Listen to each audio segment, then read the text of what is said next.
Hola, ¿qué tal a todos? Soy la profesora María Julisa Pérez Bautista, licenciada en Contaduría, Auditoría e Impuestos. Y bueno, hoy venimos a hablar sobre una cápsula más, la cápsula número 5. Así que déjenme les comparto mi material de trabajo para que podamos dar inicio. Esta es la cápsula número 5 de Teorías de la Comunicación 2. Bien, vamos a esperar a que cargue. Muy bien, ya les cargó.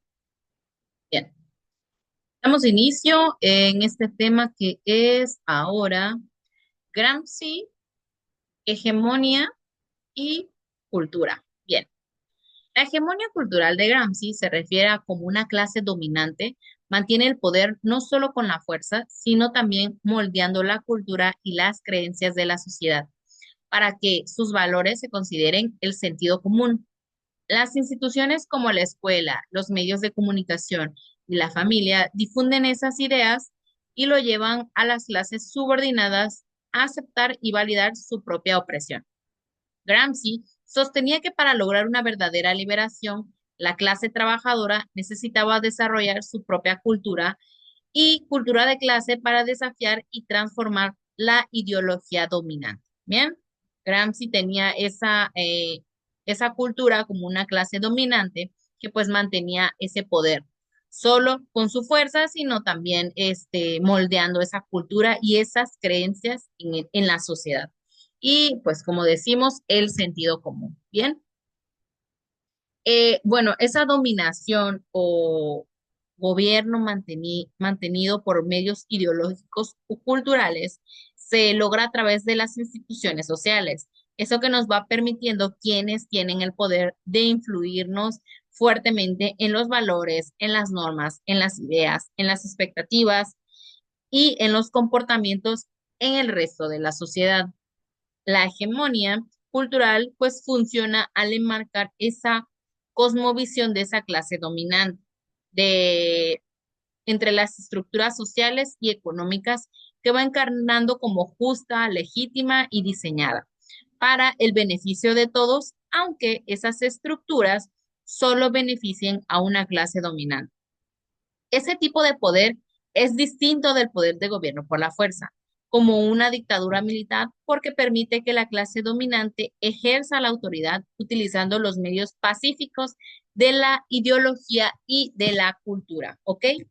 Según Antonio Gramsci, ese filósofo italiano, pues desarrolló ese concepto de hegemonía cultural a partir de la teoría de Marx, ¿ok? De que la ideología dominante de la sociedad, pues refleje las creencias e intereses de la clase dominante. Pues Gramsci siempre argumentó que el consentimiento al gobierno del grupo dominante se logra mediante la difusión de ideologías, las creencias, los supuestos y los valores. Ahora, a través de esas instituciones sociales, como escuelas, como iglesias, tribunales, los medios de comunicación, entre otras, esas institucionales hacen ese trabajo de idealizar y de socializar también a las personas en las normas, en los valores, en las creencias. Como tal, el grupo que controla esas instituciones controla el resto de la sociedad, ¿ok? Si esa hegemonía cultural se manifiesta con más fuerza cuando los gobernantes sean por el grupo dominante, pues llega a crear condiciones económicas y condiciones sociales dentro de la sociedad.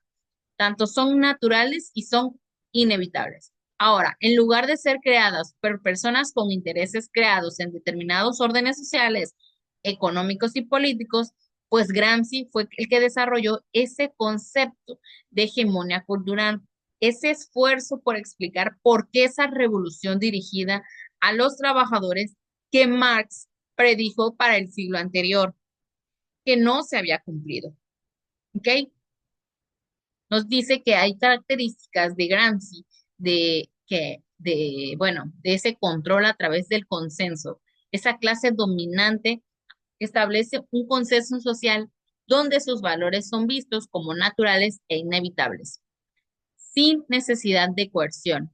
Rol de las instituciones, escuelas, medios de comunicaciones, iglesias y familias son cruciales en la difusión de ideología dominante y la formación del sentido común, ¿no? Pues decimos que son vienen con más fuerza esa homogénea cultural siempre y cuando llegue a a esos grupos dominantes, ¿no?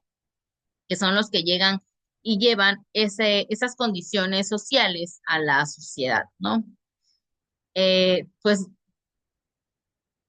Marx decía bueno, al momento de que Gramsci desarrollaba ese concepto de hegemonía cultural, pues era para explicar esa revolución que era para los trabajadores, pues Marx dijo que era un elemento central de la teoría del capitalismo, que era esa creencia de destrucción de ese sistema económico que estaba integrado en el sistema, ya que el capitalismo se basa en la explotación de la clase trabajadora por parte de la clase dominante. Pues Marx razonó que los trabajadores solo podían soportar tanta explotación económica antes de que se levantara y derrocaran a la clase dominante. Sin embargo, esa revolución no se produjo a gran escala, que fue ese poder de la cultura de la ideología. Pues Gramsci se dio cuenta de que había más en el dominio del capitalismo que de la estructura de clase. Y esa explotación de los trabajadores, Marx había reconocido el importante papel que desempeñaba la ideología en la reproducción del sistema económico y la estructura social que lo sustentaba. Pero Gramsci creía que Marx no había dado suficiente crédito al poder de la ideología en su ensayo, Los intelectuales, que lo escribió en el 1929 y 1935. Ahí fue donde Gramsci describió que el poder de la ideología para reproducir la estructura social a través de instituciones como la religión y la educación, pues también argumentó que de forma intelectual a las sociedades a menudo fuera visto por observadores distantes en la vida social. En realidad, están integrados en clase social privilegiada y que gozaron de un gran prestigio, como funcionan como los diputados de la clase dominante que fueron enseñando y animando a la gente a seguir las normas y las reglas establecidas por esa clase dominante. Gramsci siempre se refirió al papel que juega con el sistema educativo en el proceso de lograr el gobierno por consentimiento o hegemonía cultural en su ensayo sobre la educación. Bien, el mecanismo de control. La cultura de masas, la publicidad y las redes sociales refuerzan valores como el consumismo, la meritocracia y la competencia. Ese ocultamiento de desigualdades. La idea de que el éxito se logra solo con trabajo duro oculta las desigualdades estructurales, validando el sistema actual. Eso es lo que estaba diciendo pues Marx, ¿no? Y también Gramsci, que esa idea de éxito solo se logra con trabajo duro, pues bueno, ahí es donde está ocultando esa desigualdad, está validando ese sistema actual, ¿no? Por ejemplo, el poder político del sentido común, que estudió esa filosofía Gramsci de sentido común, pues esas ideas dominantes sobre la sociedad y sobre nuestro lugar en ella. Ahora, en la producción de hegemonía cultural, eh, la idea de levantarse por los medios, la idea de que uno pueda tener éxito económicamente si se esfuerza lo suficiente, es una forma de sentido común que ha florecido bajo el capitalismo y que sirve para justificar el sistema. En otras palabras, si uno cree que todo lo que necesita para triunfar es trabajo duro y dedicación, entonces se deduce que el sistema del capitalismo y la estructura social que se organiza en torno a él es justo y válido. También deducimos que quienes han triunfado económicamente se han ganado su riqueza de manera justa y equitativa y que quienes luchan económicamente a su vez merecen su estado de pobreza. Esa forma de sentido común, ¿no? Ahora, la homogénea cultural o nuestro acuerdo tácito con la forma en que lo son las cosas es el resultado de la socialización.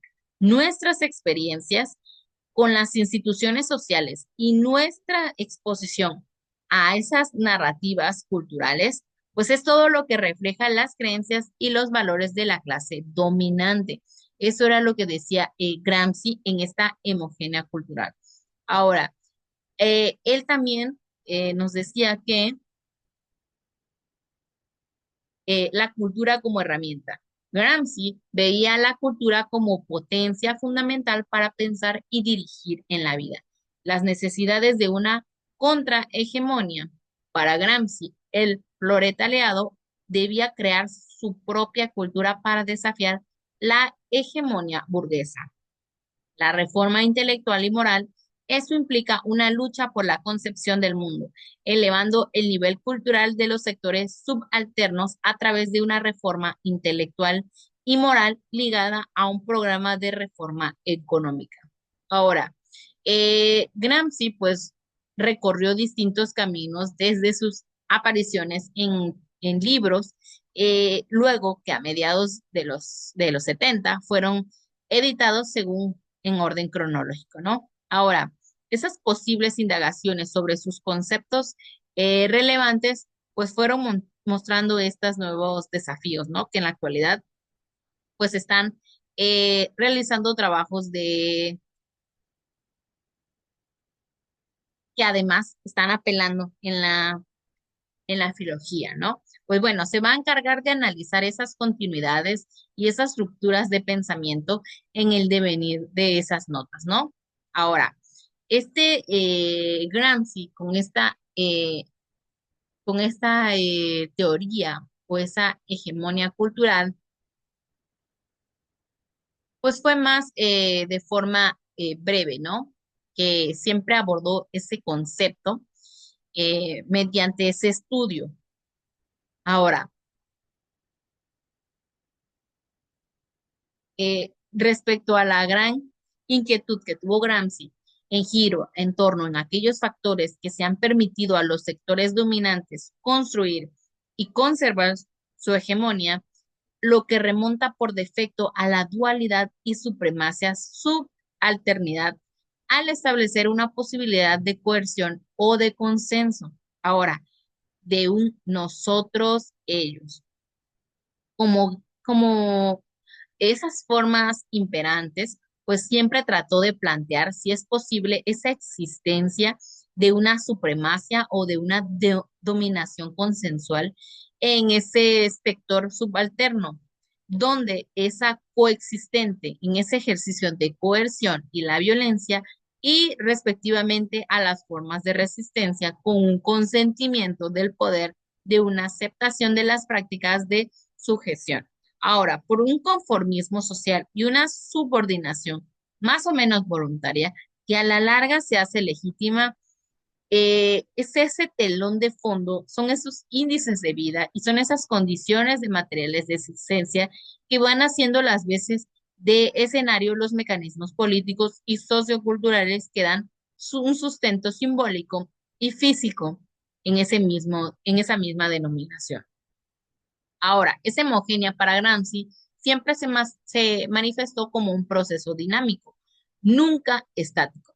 En ese transcurso del acontecer social, resultado de la constante propuesta a prueba de pluriformes, pues fue articulados y fueron intrinsecados por modos de dominación y de resistencia. Esa noción siempre ayudó a comprender la dinámica de las formas económicas jurídico-políticas, ahora que nos va permitiendo una nueva comprensión de esos procesos ideológicos y del conflicto cultural mediante una formulación que, pues bueno, va rescatando ese papel en los sectores subalternos en el plano del ejercicio del poder. Ahora, si se va proponiendo así una contienda de carácter histórica, pues se pone en cuestión esas categorías tradicionales del marxismo y va incitando a ese replanteamiento, a esos análisis contingentes que ha caído en el reducismo económico. Gramsci siempre tomó como referencia algunas consideraciones positivas y teológicas del materialismo histórico. Es entendido como la filosofía del praxis, que fue esa intención de Marx que fue a inspirar ese praxis revolucionario, ¿no? Que fue que se encargó de transformar al mundo ya que hasta ese momento la filosofía se había concentrado en conocerlo sin llegar a incidir debidamente a él o a toda aquella dialéctica de lo concreto, ¿no? Ahí fue en donde esa interpretación instrumental y dogmática, para ese modo, acercaron a la dimensión cultural crucial en la comprensión de ese funcionamiento de esa teoría, ¿no? Social y política, ¿no? Bueno, a ese punto que hemos llegado en la hemogenia, hay que tenerlo claro que Gramsci pues la veía como una potencia fundamental, ¿no? De saber dirigirnos, de saber pensar y de esa necesidad para tener una propia cultura, de una propia desafiante, ¿no? A la burguesía. Pero bueno, continuamos en la siguiente cápsula. Cuídense mucho y estamos pendientes y a cualquier duda no duden en decirnos. Hasta luego.